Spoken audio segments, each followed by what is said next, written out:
എനിക്ക് താല്പര്യം ഉണ്ടായിട്ടല്ല, പക്ഷേ താനൊരു പത്രപ്രവർത്തകനായതുകൊണ്ടും താനിട്ട് എഫേർട്ട് കണ്ടിട്ടുമാണ് ഞാൻ തന്നോട് സംസാരിക്കാൻ തയ്യാറാവുന്നത്. സോ ഇതായിരുന്നു കൺഫ്യൂഷൻ.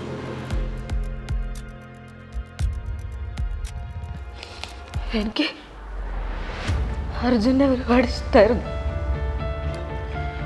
ഇന്ന് ഞങ്ങളുടെ 3rd ആനിവേഴ്സറി. എൻ്റെ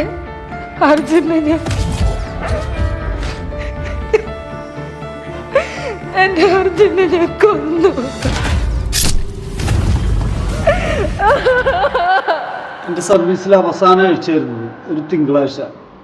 അന്നാണ് ആ പെൺകുട്ടി എൻ്റെ സ്റ്റേഷനിലേക്ക് കയറുന്നത്. സംസാരത്തിന് ഫെയിൻ്റായ അവളെ ഞങ്ങൾ പെട്ടെന്ന് ഹോസ്പിറ്റലിൽ എത്തിച്ചു. അവളുടെ വീട്ടുകാർ ബന്ധപ്പെട്ടു. പിന്നീട് അവൾ താമസിക്കുന്ന സ്ഥലം കണ്ടുപിടിച്ച് ഞങ്ങൾ അവിടെ എത്തി.